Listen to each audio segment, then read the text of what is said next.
वह उसे अपने करीब खींच गया, अपने दोनों हाथ उसके सीने पर रखते हुए खुद को उसके साथ टच होने से बचाया। लेकिन उसके दोनों हाथों को अपने खुले सीने पर महसूस करते पृथ्वीराज का दिल जोरों से धड़क उठा था।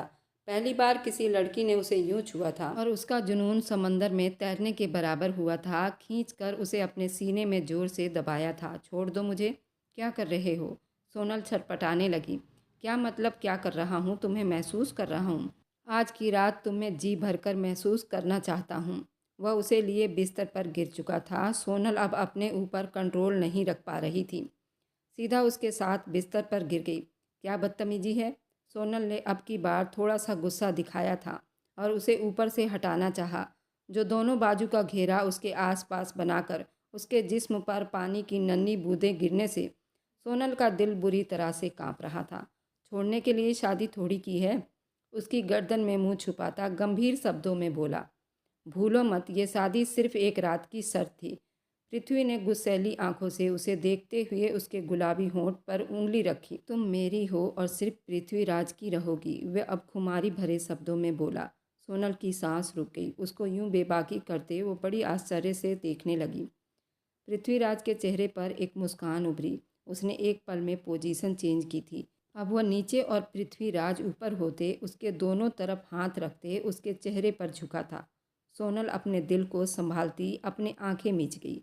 उसे भी पृथ्वी की मोहब्बत भरी इस अदा पर तड़प कर प्यार आया था। पृथ्वीराज ने उसके नरम नाजुक गालों पर हाथ फेरा तो वह गहरी सांस भरकर रह गई थी। वह चाह कर भी अब उसका हाथ पीछे नहीं हटा पा रही थी। धीरे से उसके सर के पीछे हाथ ले जाते उसका चेहरा ऊपर को उठाया। सोनल ने बेड शीट को बड़ी जोर से मुट्ठियों में दबोच लिया। सोनल प्लीज़ अपनी आंखें खोलो, धीरे से बोला। लेकिन सोनल अपने दिल की धड़कनों को संभालती या उसकी मोहब्बत को सहती। पृथ्वीराज अब की बार अपना गाल उसके चेहरे के साथ बड़ी जोर से रगड़ा तो सोनल ने आंखें खोलकर उसे बड़ी जोरों से घूरा था। पृथ्वीराज के चेहरे पर एकदम मुस्कान छा गई थी और जल्दी से अब वह उसके होठों पर झुका था। सोनल का दिल ही दहल कर रह गया था। आंखें फैलाए अब पृथ्वीराज को अपने ब्यूटी बोन पर झुके हुए आंखों को देख रही थी, जो उसके होठों पर अब उसके ब्यूटी बोन पर झुका उसकी सांसें खींच रहा था। सोनल ने घबराकर सांस लेने के लिए अपना मुंह खोला, लेकिन पृथ्वीराज ने अपनी सांस छोड़ते हुए उसकी सांसों को महसूस कर रहा था और अब उसे पूरा बेबस कर दिया। वह उसके कंधे पर अपना नाखून गाड़ गई थी, लेकिन उसके होठों को लिपटा मदहोश होता सब कुछ भुला दिया। दो आंसू टूटकर उसके गालों पर गिरते हुए गहरी सांस लेती पृथ्वीराज अब उसका होंठ अपने होठों से चूमता जरा सा पीछे हटा था और उसका लाल भुभुक का चेहरा देखते अपने होंठ दांतों तले कुचल गया। वह गहरी सांस भरकर रह गई थी। प्लीज पीछे हटो, मुझे सांस लेने दो। लंबे लंबे सांस ले रही थी। पृथ्वीराज उसकी गर्दन पर अपने होंठ रखे उसे अपनी सांसों में महकाने लगा था। सोनल आंखें मीचे उसका प्यार बर्दाश्त करती अब रो देने वाली थी। इस तरह बेबाक होगा उसे बिल्कुल भी अंदाजा नहीं था। उसके अंकल ने तो उसे पृथ्वीराज से दूर रहने को कहा था और साफ शब्दों में समझाया भी था कि इस शादी को तुम हकीकत मत समझना। पृथ्वीराज की उस पहल मोहब्बत पर वह खुद को बेबस महसूस कर रही थी। कैसे वह उससे बच पाती और अपने आप को बचा पाती। पृथ्वीराज अब मदहोश हो रहा था, उसके खूबसूरत जिस्म पर घूम रहा था। एकदम सोनल ने उसे जोर से खुद से पीछे हटाया। उसकी पकड़ हल्की थी, जिस वजह से वो बिस्तर पर एक तरफ को हुआ था। सोनल झट से उठती दूर जाकर खड़ी हुई थी। आंखों में ढेर आंसू थे, चेहरा गुलाल बना हुआ था। वह होठों पर पृथ्वीराज के अभी भी दिए हुए निशानों को अपने हाथों से छू रही थी। उस वक्त पृथ्वीराज के दिल पर जैसे बिजलियां गिरी हुई थी। प्लीज़ मेरे पास मत आओ, दूर रहो मुझसे, वरना वह उंगली उठाकर पृथ्वीराज को अब वार्निंग कर रही थी। पृथ्वीराज का दिमाग भग से उड़ा। आज तक किसी की हिम्मत नहीं हुई थी उसे यूं वार्निंग कर सके। सामने खड़ी लड़की ने इतनी हिम्मत की। पृथ्वीराज को वह इस तरह धमकाएगी, अब वह अच्छी तरह से जानता था। सोनल का इतना हौसला अब पृथ्वीराज ने ही तो बढ़ाया था। उसके पास जाकर झटके से उसे बाजू से पकड़कर अपनी तरफ जोर से खींचा। वह फिर से उसके सीने से जा टकराई। 1 इंच की दूरी भी अब ना रह सकी थी। उसके चेहरे को गुस्से से देख रहा था। तुम रोकोगी पृथ्वीराज को? वह गुस्से से अब दहाड़ रहा था। हाँ रोकूंगी, क्योंकि ये एक दिन की शादी थी। बस सब दौलत का खेल है, पैसों के लिए सब रिश्ते बिकने लगे हैं। हमारी शादी भी उसी का एक कड़वा सच है। आज की रात गुजरते ही पृथ्वीराज, तुम भूल जाओगे कि गांव की कोई सोनल थी, और उस एक रात के लिए सोनल अपनी इज्जत को यूं आपके हाथों बर्बाद होने नहीं दे सकती। सुना आपने? अब छोड़ दो मुझे। वह उसे दूर धकेलने की नाकाम कोशिश में लगी हुई थी, जबकि पृथ्वीराज का दिमाग उस बात पर और ज़्यादा घूम गया था। उसने उसे बिस्तर पर धक्का दिया। अपने उस छोटे से दिमाग में एक बात अच्छी तरह से बैठा लो। पृथ्वीराज तुम्हें अपने हाथों से मार तो सकता है, लेकिन छोड़ नहीं सकता, समझी तुम? वह गुस्से से भड़का और ड्रेसिंग रूम में बंद हो गया था। उसको छोड़ने की बात कैसे कर सकती थी? पृथ्वीराज ने ड्रेस चेंज करते हुए अपने कदम बाहर निकाले। वह बिस्तर पर बैठी आंसू बहा रही थी। चाहे तो 1 मिनट में मैं तुमसे अपना अधिकार भी ले सकता हूँ, लेकिन अब ऐसा मैं नहीं करूँगा। तुम्हें बस एक रात का डर है ना, कि तुम सिर्फ एक रात के लिए यहाँ आई हो? वह अपनी घड़ी पहनता हुआ उसको अपने गुस्से से मिलवा रहा था, उसे घूरते हुए सब कुछ बोल रहा था। अब तुम्हारा ये डर ख़त्म करके उसके बाद तुमसे अपना अधिकार वसूल करूँगा, जब तक तुम खुद मेरे पास नहीं आओगी। सुना तुमने? ये बात उसने इतनी ज़ोर से दोहराई कि सोनल बिल्कुल डरकर सहम गई। अपना मुंह फेरता अब शीशे के आगे खड़ा अपने बालों को कंघी करने लगा। विदेशी लफंडर लड़का, वह मिनमिनाते हुए बोली थी, लेकिन पृथ्वीराज ने उसकी बड़बड़ाहट सुन लिया था। सर झटका, तब अलमारी से अपनी जैकेट निकालकर पहनने लगा। फिर चुप से कमरे के दरवाजे की तरफ कदम बढ़ा दिए। तुम्हें इस कमरे से बाहर निकलने की ज़रूरत नहीं है। अभी मैं जा रहा हूँ, सुबह तक आऊँगा। वह मुड़कर उसे गुस्से भरी नज़रों से बोला। सोनल का जी चाहा उससे पूछे कि कहाँ जा रहा है, लेकिन फिर उसके जाने में ही अपनी भलाई समझती चुप रही। उसके जाते ही उठकर दरवाज़ा लॉक किया और आईने में खड़े होते अपना चेहरा देखा।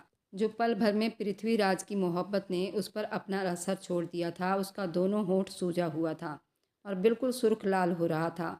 उसके खून छलकते होंठ अब आईने को मुंह चिढ़ा रहा था। वह चेहरा छुपाते फूट फूट कर रो दी। सारी दुनिया एक जैसी है, मतलबी। प्लीज़ नाना जी, मरते मरते ये मुझ पर कौन सा जुर्म कर दिया तुमने? मुझे इस विदेशी इंसान के हवाले जोड़ दिया। वह अपने नाना अंकल से दिल ही दिल में अब भगवान से शिकायत कर रही थी। बिस्तर पर आकर लेट गई। रोते रोते कब उसकी आंख लग गई, उसे खुद भी खबर ना हुई। सुबह पूजा आराधना के समय उसका दरवाज़ा बजा, लेकिन वह गहरी नींद में सोई हुई थी। पृथ्वीराज को अब उस पर गुस्सा आ रहा था। वह मंदिर में पूजा करने गया हुआ था और सोनल अपना दरवाज़ा लगाकर सो गई थी। अपने गुस्से पर वह सब्र करता, रूम के बैक साइड में आता, गैलरी से जंप करता, मुड़कर गैलरी का दरवाज़ा अंदर से लॉक कर गया। अब खिड़की के रास्ते अपने बिस्तर पर आया था। वह तो गहरी नींद में लेटते सपने देख रही थी, मज़े से लेटी हुई थी। उसके दूसरी तरफ आराम से कंबल में घुसता वह भी नींद में चला गया। आज का दिन बहुत बहुत ख़ास था। आज बहुत ज़रूरी फैसला होना था। वह सोनल की तरफ करवट लेता, उसे देखता, आंखें बंद कर गया।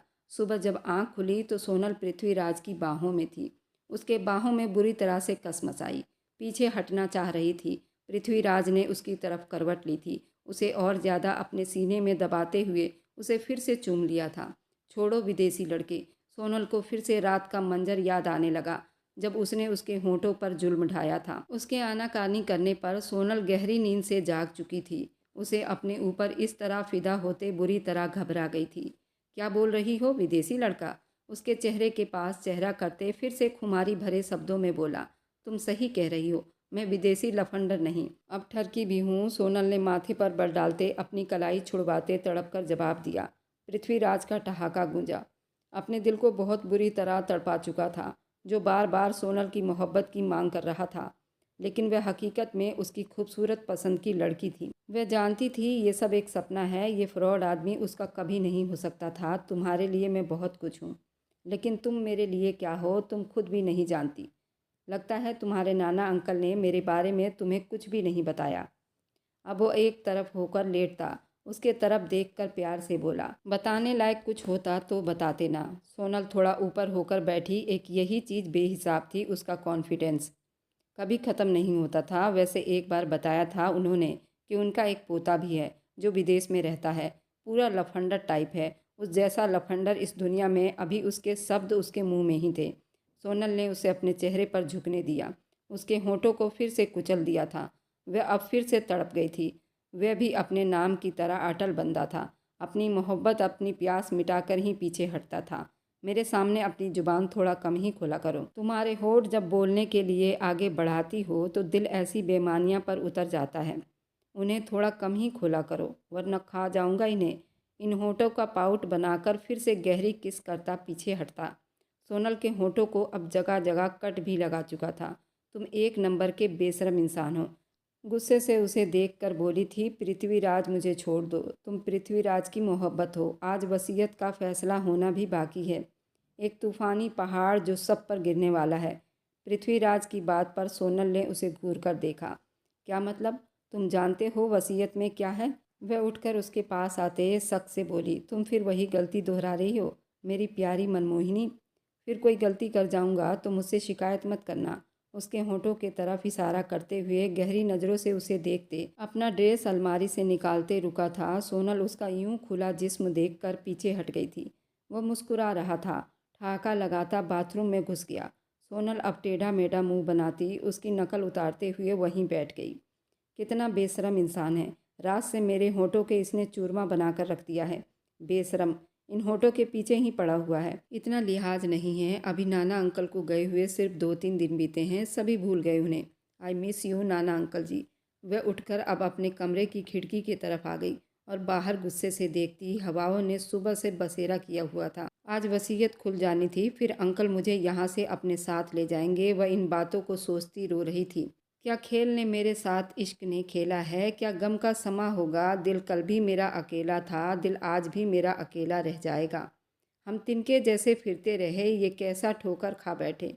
एक बार फिर वकील साहब हवेली में पहुंच चुके थे। इस बार उनके हाथ में वसीयत की फाइल थी जिसे आज वह सबके सामने पढ़कर सुनाने वाले थे। सभी अपनी अपनी जगह पर पोजीशन संभाले सांस रोके उन्हें देख रहे थे, सिवाय पृथ्वीराज के, जैसे उसे कोई फर्क नहीं पड़ने वाला था। सोनल अपने होंठ काटती बेकाबू बेचैन हो रही थी। जैसा कि खानदान के हिसाब से पृथ्वीराज और सोनल की शादी हो चुकी थी, अब वसीयत को खोलने का वक्त भी आ गया था। वकील साहब ने बड़े प्यार से वसीयत खोली। उन्होंने पढ़ना शुरू किया। सब उनकी बातों को बड़े गौर से सुन रहे थे। पृथ्वीराज सोनल की शादी के बाद, इस वसीयत के हिसाब से मेरी सारी जायदाद, बैंक बैलेंस, ज़मीन, अपना बिजनेस, सब कुछ मैं अपनी इकलौते पोते उसकी पत्नी सोनल के नाम करता हूँ। ये दोनों मेरी जायदाद के केयर टेकर होंगे तब तक जब तक कि उनकी औलाद नहीं हो जाती। जैसे ही उनकी औलाद होगी ये सब कुछ उसके बालिग होने पर बच्चों के नाम ट्रांसफ़र हो जाएगा। लेकिन अगर औलाद होने से पहले ही वो अलग हो जाते हैं तो मेरी सारी जायदाद ट्रस्ट को दे दी जाए। वकील साहब ने ये सब पढ़कर चश्मा ठीक किया, सबके तरफ देखा। यशवर्धन और उनके दोनों भाइयों के तो होश ठिकाने लग गए थे। सोनल बिल्कुल हैरान होती पृथ्वीराज की तरफ देख रही थी, जो साइड में मुट्ठी बनाए बहुत सुकून से वकील साहब की बातें सुन रहा था। सोनल के देखने पर उसने एक आंख दबाई, उसकी तरफ मुस्कुराकर देखता ठहर गया। उसके हिलते होठों से अंदाज़ा लग गया था कि उसने क्या कहा। वकील साहब, शायद आप वसीयत का कुछ हिस्सा छोड़ गए हो। वकील साहब को गहरी सोच में डूबा देखकर पृथ्वीराज ने उन्हें चौंका दिया तो वह अपना चश्मा ठीक करने लगे। पृथ्वीराज अपनी जगह से उठ खड़ा हुआ। सबकी नज़रें उसी पर टिक गई। आपने ये तो बताया ही नहीं कि अगर दोनों में से किसी एक को कुछ हो जाता है तो इस सूरत में जायदाद का सीन क्या होगा। यही वो बात थी जिसे वकील साहब पढ़ भी नहीं रहे थे, लेकिन पृथ्वीराज के पूछने पर अब उन्हें बताना भी पड़ा। जी, अगर आप दोनों में से किसी एक को भी कुछ हो जाता है तो सारी जायदाद ट्रस्ट के नाम ट्रांसफ़र हो जाएगी, और अगर दोनों को कुछ हो जाता है तो भी जायदाद ट्रस्ट के नाम ही जाएगी। मतलब अगर मैं मर जाता हूँ तो सारी जायदाद ट्रस्ट में ही जाएगी। पृथ्वीराज ने अब पूरी जांच पड़ताल कर ली थी। वकील साहब ने सिर हाँ में हिलाया। तो गोल्डन चांस है तुम सब के लिए। ये कहते हुए पृथ्वीराज एक तरफ से मुस्कुराया, जबकि यशवर्धन उसे घूरते हुए अपने भाइयों को देखने लगे। ठीक है वकील साहब, आप जा सकते हैं। पृथ्वीराज ने उन्हें दरवाजे तक छोड़ा। सबके तरफ देख कर बोला, पहले शादी का ड्रामा रचाया, अब ये साजिशें जो आप सब मिलकर रच रहे हैं, क्यों भाई साहब? सही कह रही हूँ ना? पृथ्वीराज गुस्से से अब अपने पिता और अंकल को देखने लगे। सभी ने अपना अपना सिर झुका लिया। पृथ्वीराज ने सोनल की तरफ कदम बढ़ाए। मैं फैसला लेने में आज़ाद हूँ, ठीक है? इसी तरह तुम भी फैसला लेने में आज़ाद हो। अभी इसी वक्त फैसला लो। तुम्हें जो भी फैसला लेना है। उसकी आंखों में आंखें डालकर गंभीरता से बोला। सोनल ने एक नज़र अपने अंकल पर डाली। किसी के प्रेशर में फ़ैसला मत लेना, अपनी मर्ज़ी से और अपने दिल की सुनकर लो। अगर तुम्हें भी इस जायदाद का लालच है तो ज़रूर पहले सोच लेना, फिर डिवोर्स का फ़ैसला लेना। मुझे पहले से ही पता है क्या प्लान होगा। बल्कि मेरे साथ रिश्ता निभाने के बजाय मुझे रास्ते से हटाओगी और अपने अंकल के साथ मिल जाओगी। पृथ्वीराज की सीधी बातों पर सोनल की पलकें कांप गई। मतलब ये सब जानता था, लेकिन सारा इल्ज़ाम वह उस पर कैसे डाल सकता था। सोनल अब बुरी तरह से चिढ़ गई थी। एक मिनट, आप तो सारा इल्ज़ाम मुझ पर और अंकल पर डाल रहे हो, जबकि उसमें बराबर के हिस्सेदार तुम्हारे पिता भी हैं और सभी घर वाले जिनको जिनको दौलत की लालच है। और आपका परिवार क्या दूध का धुला है? वह गुस्से में बोली। ए फालतू लड़की, यशवर्धन गुस्से से बोले। जो बोलना है साफ साफ बोलो। पृथ्वीराज ने पिता को नज़रअंदाज करते हुए सोनल से कहा। अगर सुनना ही है तो सुनिए। मेरे अंकल जी के दिल में लालच आपके पापा ने जगाया था। उन्हें क्या पता कैसी वसीयत जायदाद आपके पापा को चाहिए थी, इसलिए उन्होंने ही अंकल से कहकर आपकी और मेरी शादी करवा दी। आप तो दूध पीते बच्चे हैं ना, जो ज़बरदस्ती शादी कर ली आपसे। आप भी जानते होंगे इस शादी की वजह आपके खुद के दादा मेरे नाना अंकल की वसीयत है। सोनल बोलते बोलते चुप नहीं हुई। उसकी जुबान की तेजी देख सब गूंगे रह गए, जबकि बराबर हिलते उसके होंठ को देखते पृथ्वीराज के गले में जैसे कांटे चुभ गए थे। मना किया है उस लड़की को कम बोला करो, लेकिन इसे भी शौक है अपने होंठ खोलने का। वो मन ही मन में बड़बड़ाया। अब फालतू बकवास बंद करो। उसकी आंटी ने गुस्से में दहाड़ा। जब उसके पिता को उसको बोलने पर ऐतराज़ नहीं तो आपको क्या प्रॉब्लम है? सोनल के बजाय पृथ्वीराज के जवाब पर सभी हैरान होकर उसे देखने लगे। जी, कुछ बोलना ही है या बस? पृथ्वीराज थोड़ा उसके नज़दीक हुआ, अपने होंठ उसके कान के पास ले जाकर धीमे से बोला। अपने होठों को उतना ही तकलीफ दो जितनी बाद में तुम सह सको। ये कहकर वह पीछे हट गया, लेकिन उसका ये अंदाज सोनल के दिल को बुरी तरह घायल कर गया। किसी और को कुछ कहना है? पृथ्वीराज सबके तरफ सवालिया नज़रों से देखते हुए बोला। सभी उसके गुस्से से सहमे हुए थे, मगर यशवर्धन के लिए उनका बेटा कितनी अहमियत रखता था ये सब जानते थे। लेकिन इस वक्त उसके दिमाग में क्या चल रहा था कोई नहीं जानता था। सही है, अब मैं बोलने लगा हूँ तो सब सुनो। सोनल पृथ्वीराज की पत्नी है और हमेशा ही रहेगी। मुझे इस रिश्ते को आखिरी सांस तक निभाना है। अपने अंकलों को देखकर वह बोला। आपको मेरी बात से कोई ऐतराज़ है तो अभी बता दो। पृथ्वीराज की सारी बातें सुनकर वे लोग शर्मिंदा हो चुके थे। दौलत की लालच ने उनकी आंखों पर पट्टी बांध दी थी, लेकिन जिस लड़की को उन्होंने कुर्बानी के लिए चुना था वही आज अपने अधिकार की बात करके उन्हें उनकी गलती का एहसास दिला रही थी। अगर सोनल इस रिश्ते को निभाना चाहे तो मुझे कोई ऐतराज़ नहीं है, लेकिन अगर वह इस रिश्ते से अलग होने का फ़ैसला सोच समझ कर लेना। अंकल जी, वह अपना फ़ैसला सुना चुकी है। पृथ्वीराज की पत्नी बन चुकी है। उसके नाम के साथ मेरा नाम जुड़ चुका है और जुड़ा ही रहेगा। यही मेरे परिवार की इच्छा थी और यही मेरी भी इच्छा है। एक एक शब्द पर जोर देते हुए उसने सबको गूंगा कर दिया। मतलब सोनल से शादी तुम खुद करना चाहते थे, और ये वसीयत? तुम कहना क्या चाहते हो? साफ साफ कहो। अगर तुम्हें सोनल से शादी निभानी है तो ठीक है, हमें कोई ऐतराज़ नहीं है, पर यह सब करके तुम साबित क्या करना चाहते हो? यशवर्धन, जो आज तक बेटे को आप कहकर बुलाते आए थे, आज उसकी बातों पर तुम पर उतर आए थे। साफ साफ सुनना चाहते हो तो सुनिए। परिवार की ये वसीयत मेरी मर्जी से बनाई गई थी।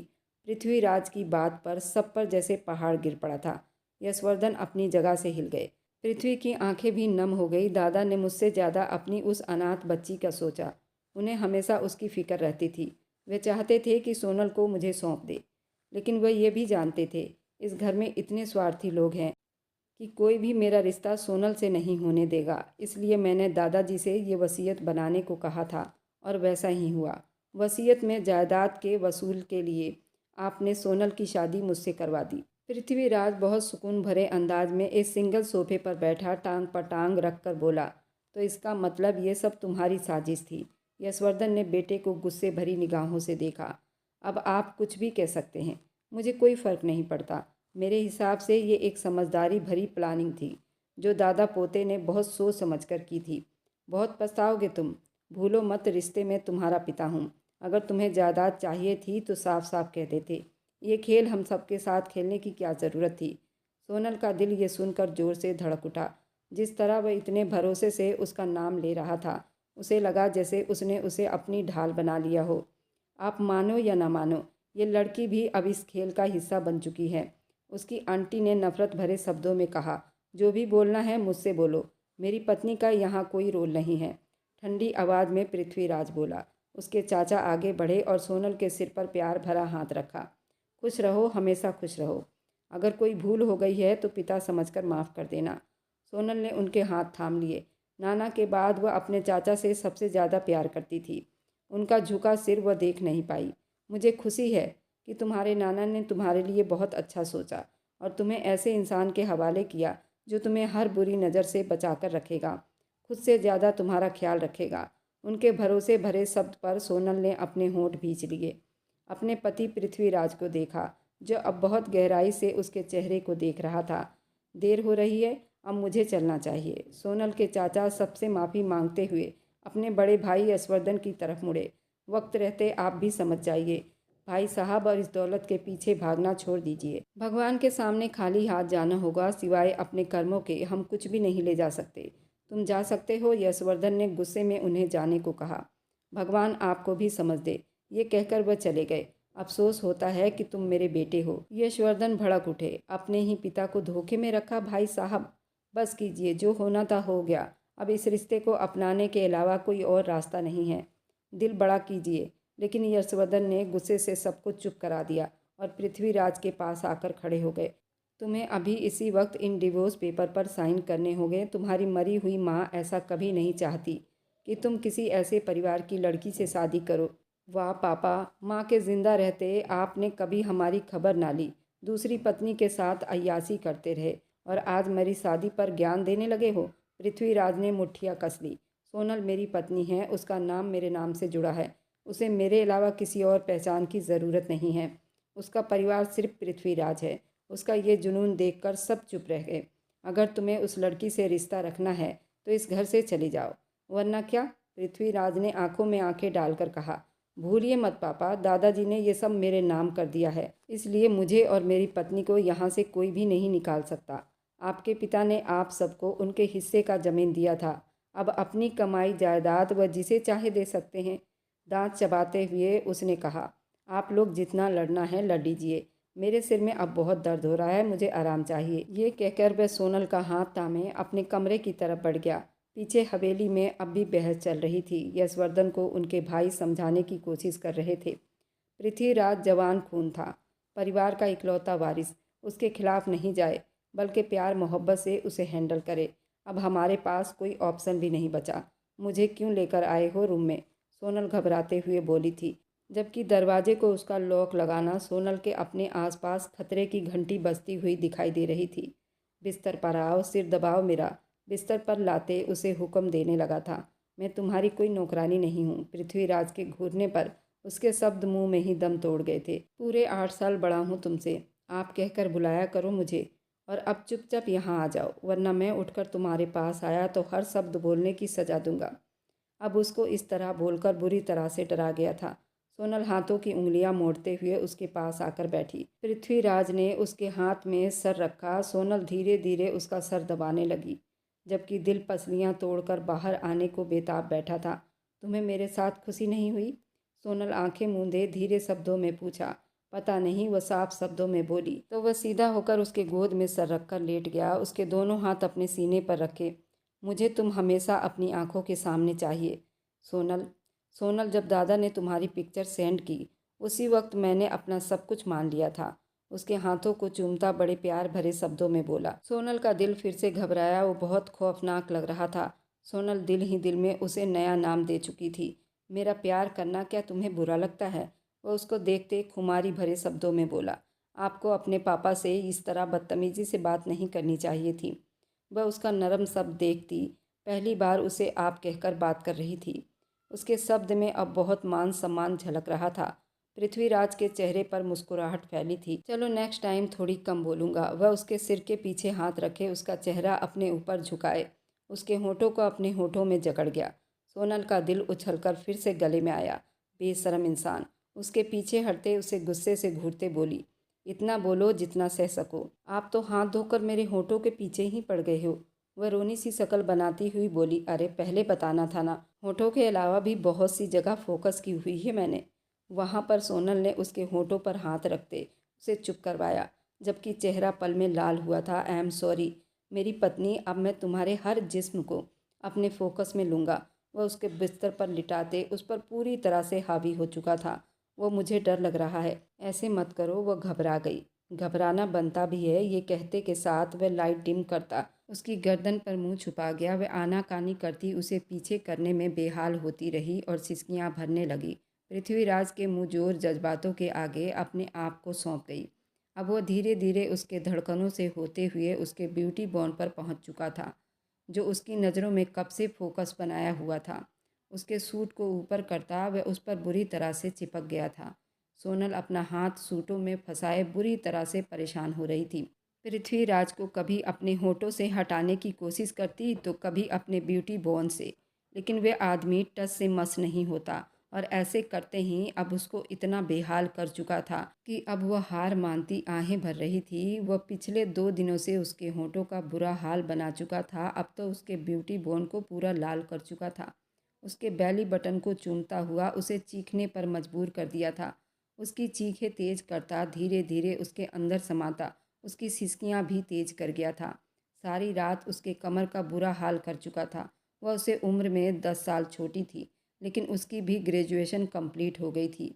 वह विदेश में ज़रूर रहता था, लेकिन आज तक किसी लड़की को अपने इतने करीब नहीं किया था जितना कि उसने सोनल को अपने दिल में बसा चुका था। आज तो उसे वो पूरा मिल चुकी थी, तो क्यों ही उसे जाने देता। आज पूरी रात उसको सुहागन बना चुका था, उसे चूमता हर जगह से लाल कर चुका था, खुद भी दीवाना हुआ था। वह वसीयत तो नकली थी, सिर्फ शादी के लिए बनाई गई थी, क्योंकि उसकी शादी किसी भी कीमत पर पृथ्वीराज से उसके चाचा या उसके पिता नहीं होने देते। उसके दादा ने तो पहले ही सबके हिस्से की ज़मीन और जेवरात सबको दे चुके थे। हाँ, कागज़ उनके हाथ में नहीं था, वकील के हाथ में था। वकील को अपने साथ मिलाकर उसने नकली वसीयत बनवाई थी, जो सिर्फ शादी के लिए बनवाई गई थी। आज मैं अपने मिशन में कामयाब हो गया था। सोनल एक अनाथ बच्ची थी। पृथ्वीराज की इकलौती बुआ ने उस लड़की को गोद लिया हुआ था। उनकी खुद की कोई औलाद नहीं थी, लेकिन उनका एक एक्सीडेंट में मृत्यु होते ही उन्होंने अपनी गोद ली हुई बेटी को अपने पिता के हवाले सौंप गई थी। उसके दादा ने उसे पढ़ने के लिए अपने मझले बेटे जनार्दन को सौंपा था और उसका पूरा खर्च वह अपने पास से ही भेजा करते थे। कहने को वह सिर्फ पढ़ाई करने के लिए उनके पास थी, लेकिन उसका अपना दिल का हाल सुनने वाला कोई नहीं था, सिवाय उसकी सहेली तन्वी की, जो उसकी पक्की सहेली थी। वही उसका ख्याल रखती थी। सोनल अपने पति के साथ विदेश में शिफ्ट हो गई थी। अब उसने एक प्यारे से बेटे को जन्म दिया था। सोनल को हर रात जैसे सुहाग रात जैसे लगती थी। वह उसे इतना मोहब्बत करता था, इतना बेकाबू कर देता था, वह भी दीवानी हो जाती थी और पृथ्वीराज से अपने आप को छुपाती रहती थी। हर रात उसके कमर को हिलाकर बुरा हाल कर देता, सुबह उसी कमर में मालिश करता, उसका इतना ख्याल रखता था कि वो पागल हो जाती थी। पृथ्वीराज ने उसको हर चीज़ की आज़ादी दी हुई थी। वह बाहर अपनी मर्जी से आ जा सकती थी, जॉब कर सकती थी, लेकिन सोनल ने जॉब करना अच्छा नहीं समझा। उसके पास उसका छोटा सा बच्चा था, जिसे माँ की बहुत ज़रूरत थी। बच्चा सोनल का आंखों का तारा था, जिसे वह देखकर जीती थी। जब भी वह अपने बच्चों को देखती थी तो उसके माँ बाप की बहुत याद आती थी, जो इस दुनिया में नहीं थे, और उसने अपने माँ बाप को देखा भी नहीं था। पृथ्वीराज उसे बड़े प्यार से समेटता था। ये थी पृथ्वी और सोनल की प्रेम कहानी। आप लोगों को कैसी लगी मुझे कमेंट में ज़रूर बताना। और मेरी वीडियो आप लोग जहाँ कहीं से भी देखते हैं, कमेंट में अपने शहर और राज्य का नाम ज़रूर बताएं। मुझे आप लोगों के कमेंट पढ़ने में बहुत आनंद आता है और उन सभी का मैं बहुत बहुत धन्यवाद करना चाहती हूँ, जो लोग मेरी वीडियो को देखते हैं, लाइक करते हैं और शेयर करते हैं। अगर आपको आज की कहानी पसंद आई है तो मेरी वीडियो को ज़रूर लाइक कीजिएगा और अपने दोस्तों के साथ शेयर भी कीजिएगा। और हाँ, अगर आपने अभी तक हमारे चैनल को सब्सक्राइब नहीं किया है तो ज़रूर सब्सक्राइब कर लें। मिलते हैं हम अपनी कल की एक और नई दिलचस्प कहानी के साथ। मुझ पर सदा अपना प्यार और स्नेह बनाए रखें। सभी को मेरा प्यार भरा नमस्कार दोस्तों। खुश रहें, स्वस्थ रहें, मस्त रहें।